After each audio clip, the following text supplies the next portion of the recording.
Welcome to the Three Martini Lunch. Grab a stool next to Greg Columbus of Radio America and Jim Garrity of National Review. Three Martinis coming up.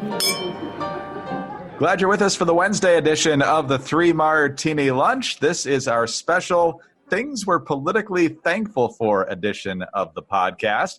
Just a heads up, there will be no Three Martini Lunch on Thursday, Thanksgiving Day.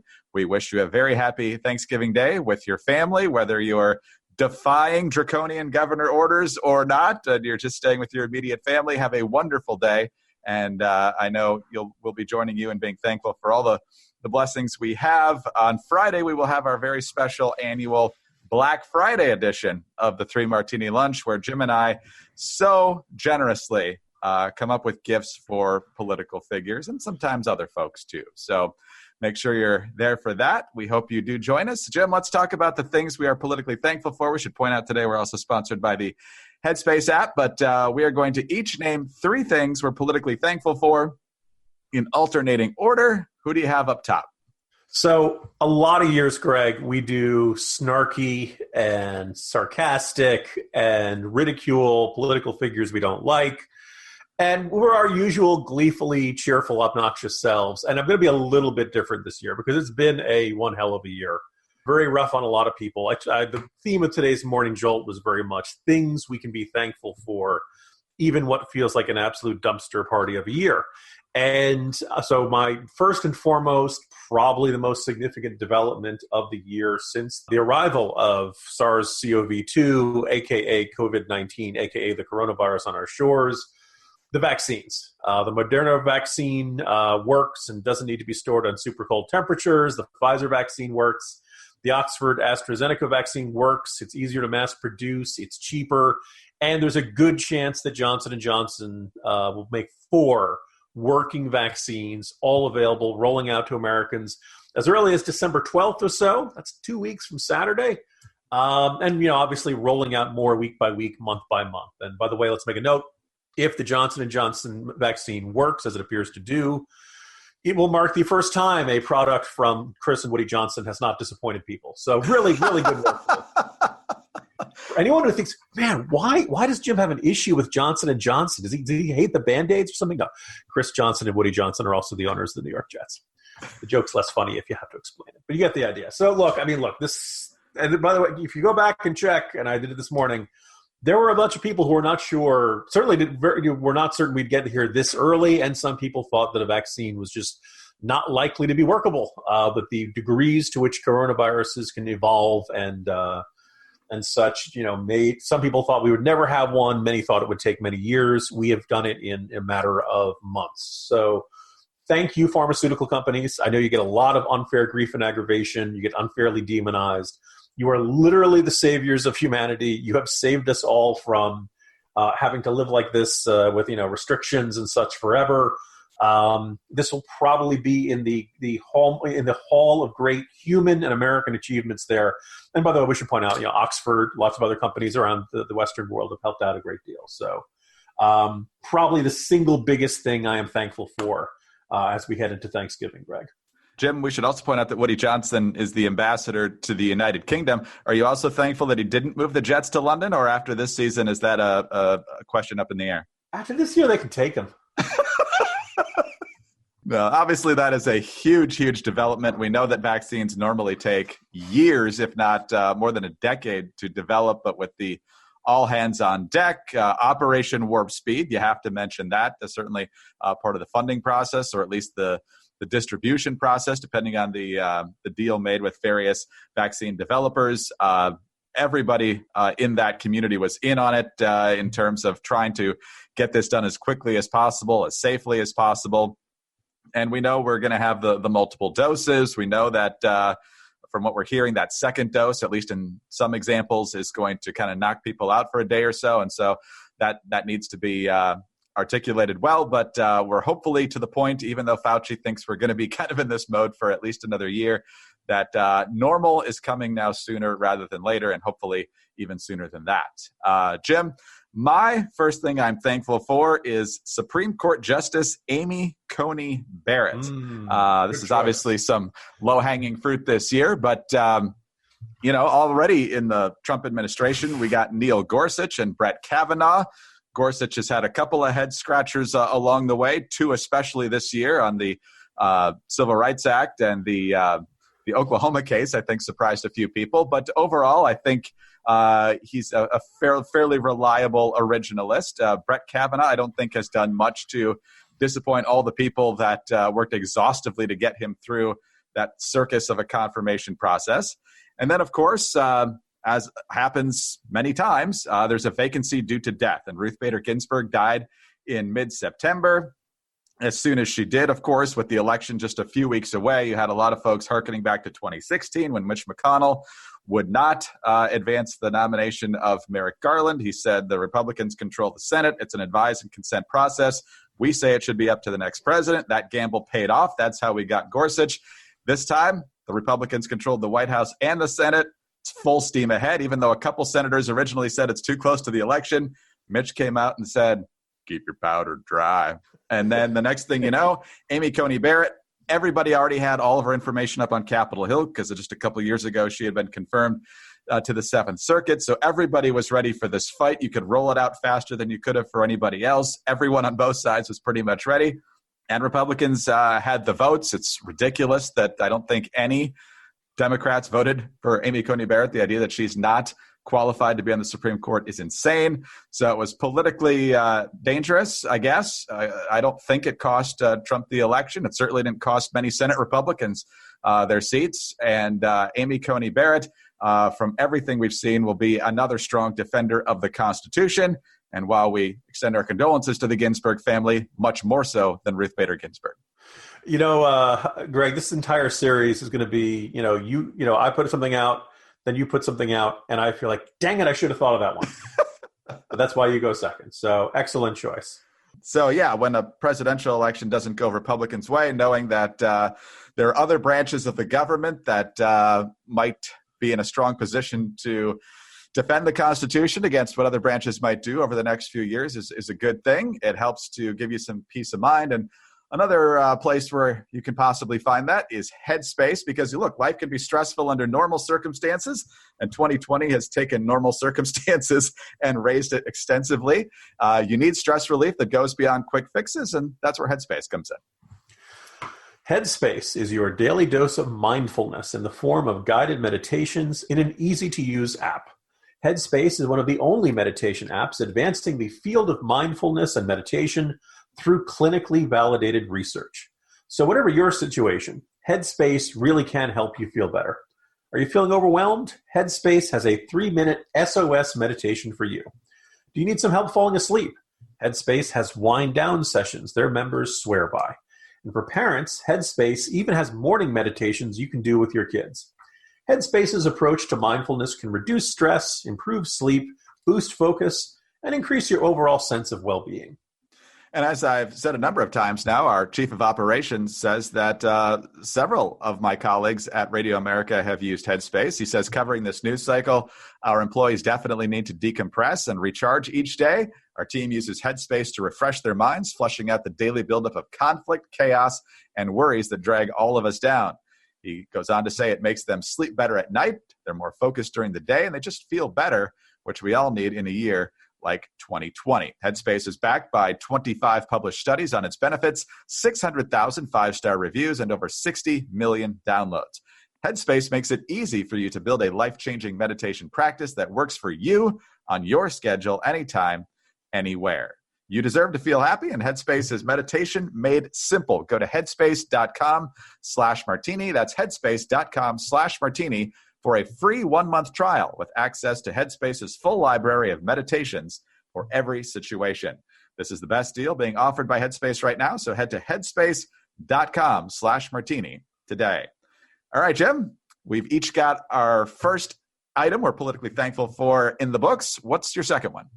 So it's similar to the first one, but it's slightly different category. It is medical experts in the medical community in general, even Dr. Anthony Fauci, which I'll get to in a second. But look, so if you liked the writing I did earlier in the year about the coronavirus as the pandemic was hitting us, everything from the Wuhan labs to the possibility of mutation to how the virus works, the hydrochloroquine, and all the other aspects of this, I was able to draw upon an enormous amount of knowledge. And I understand why people kind of roll their eyes when they hear the term medical experts. It's good for at least a good 2 decades, maybe 3 or 4, Greg.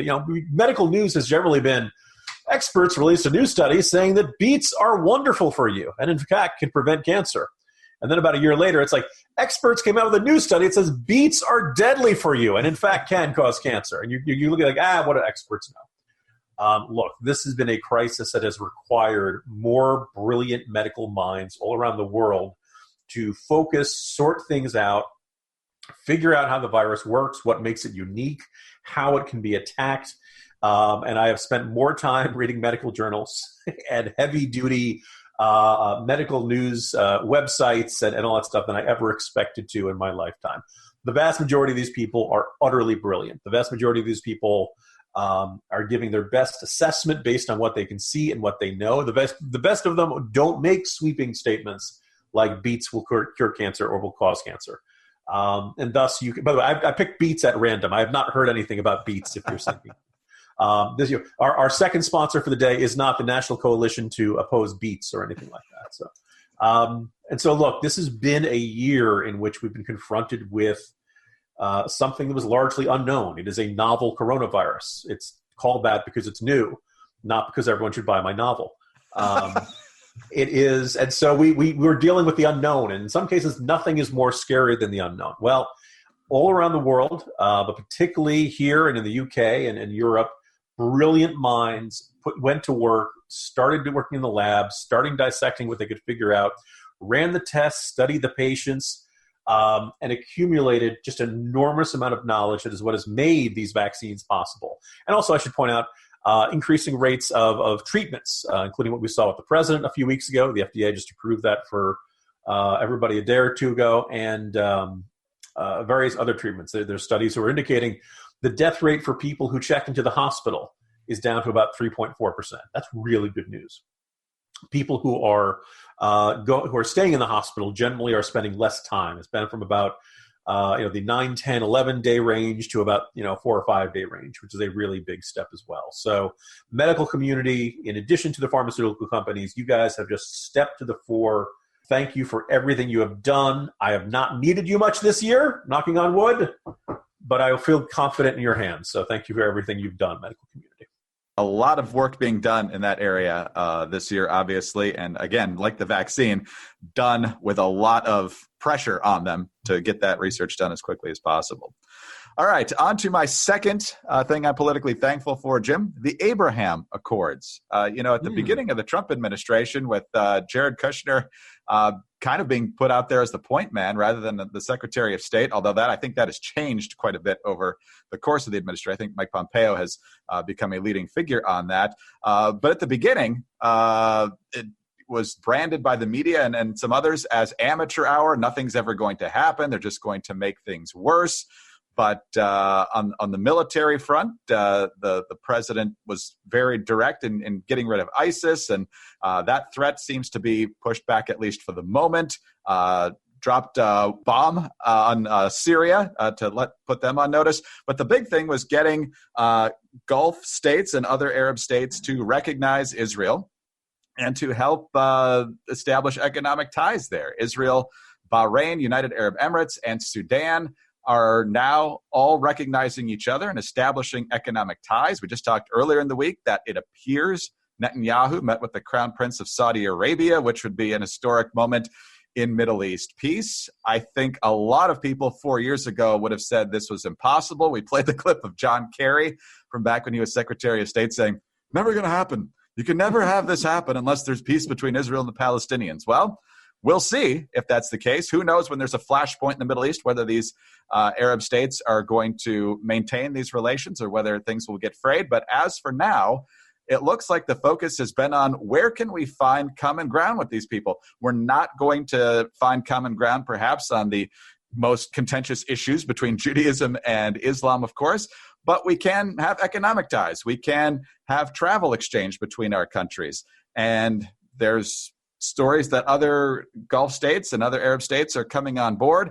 Whatever happens in what is increasingly likely to be a Biden administration, I hope they don't just powder keg this and burn it all down because they want to get the Iran deal back together. I hope they build on this because this is probably the most encouraging developments we've seen in the Middle East for a while. For the second straight time, Greg, dang, I wish I'd thought of that one. Well, you have been focused so much on COVID, how it started, what happened in Wuhan, charting it step by step all the way through. This has really been your focal point throughout the year. So that's the point that you've been stressing, and I can kind of snipe from the sides here on some of these other things. But it's good to know that we've got a variety of things we can actually be thankful for. Hey guys, it's Mock and Daisy from the Chicks on the Right, and we're excited to tell you about our podcast, the Mock and Daisy Common Sense Cast. If you've been stressed lately with the information overload on social media or just don't feel like anything in the news makes sense anymore, don't worry, because we're here to clear things up. Every week, we discuss topics like cancel culture, national crisis, what's happening to our new generations, and if you're just plain tired of people trying to tell you what to do or how to live your life, we tackle that too. Find out more by going to our website, chicksontheright.com, or start listening on the Apple Podcast app, Spotify, or your favorite podcast app. Don't forget to leave a comment or review and subscribe. Jim, what's your number 3? If you thought my first two were really big and encompassed a lot of people, wait till the third one. Strange as it may sound, Greg, I am very thankful for voters this year. Look, maybe the candidate you wanted won the presidential race. Maybe they didn't. If you're listening to this podcast, probably not. Maybe you felt good about how the Senate races went, the House races. Certain states had governor's races, state legislative races, and all the way down the ticket.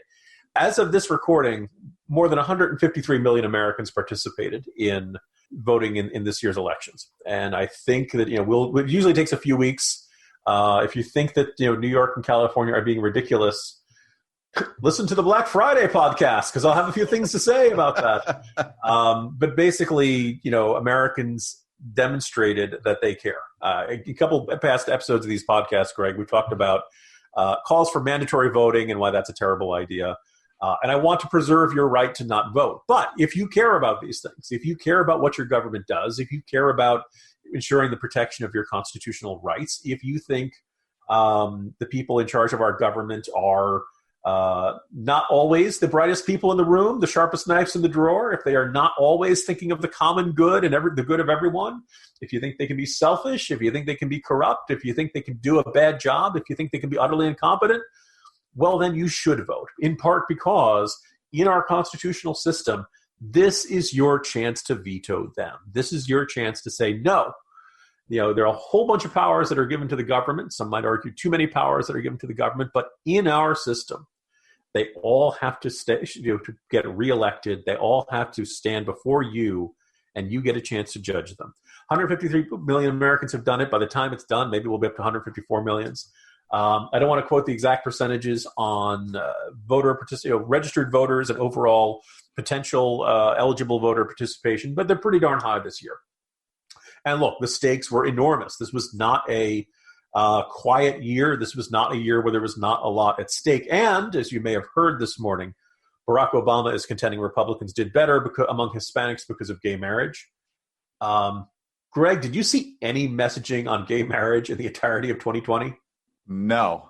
I pointed this out earlier in the day on Twitter. I'm maybe some race somewhere, somebody did it. But no, I don't think gay marriage was a driving issue in 2020.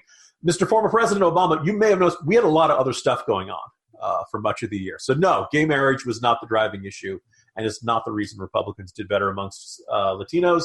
Nice try to blame it all on homophobia and all that kind of stuff. No, but Americans care.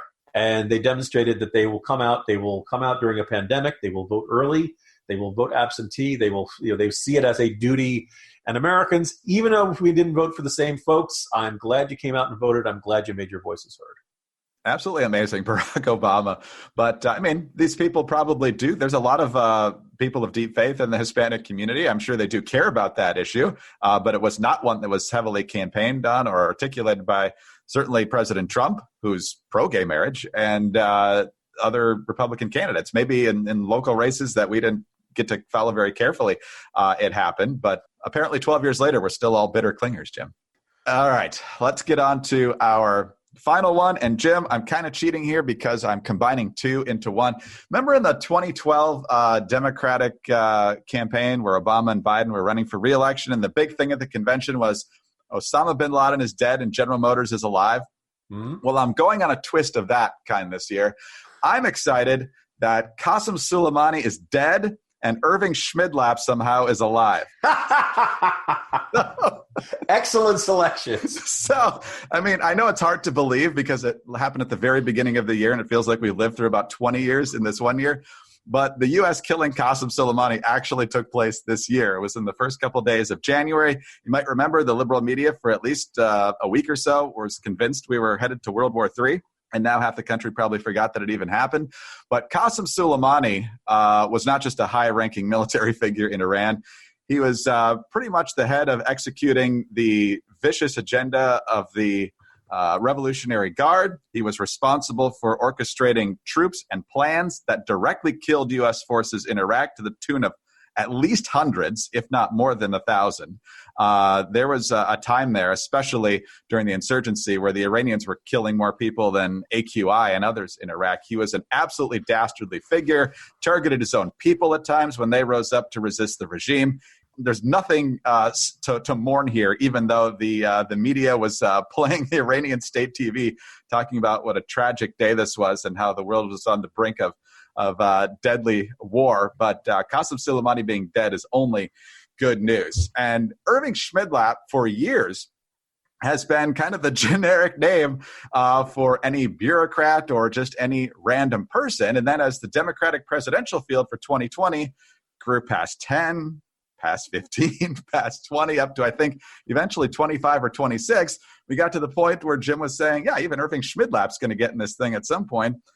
And then it's not us. We promise it's not us. The Irving Schmidlap Twitter account popped up and began responding to all the developments and encouraging people to vote for Schmidlap. I don't know if folks actually did vote for Schmidlap. I'm sorry to say that he never popped up in any of those Democratic polls, but I have thoroughly enjoyed the tweets this year. And Jim, based on his reaction to the podcast, I think Irving Schmidlap's probably the best Democrat we could have hoped for. And maybe 2024 comes around, he'll be the nominee. Who knows? You know, Greg, he really is the ideal Democrat because he doesn't exist. You know, there's a lot to unpack there. I'm just going to note that, Greg, I love it whenever the last words of any enemy of the United States is, hey, what's that coming towards us? And then finally, this one other little, you're right. It's easy to forget. It's been a long year. Greg, I don't know about you. I'm just really glad we got Soleimani before the virus could. Just snuck it in there before the deadline. But, and as for Irving Schmidlap, no, I'm not the wrong person running the account. You're not the person running the account. It's obviously a listener to this program. And I checked the Vermont presidential write-ins. I don't think there was any Irving Schmidlap there. Not every state does this, but I'll have to look and see if he did get any votes. But, it's like anything else, Greg. I think deep down, the true Irving Schmidlap lives in our hearts. And maybe the true Irving Schmidlap were the friends we made along the way.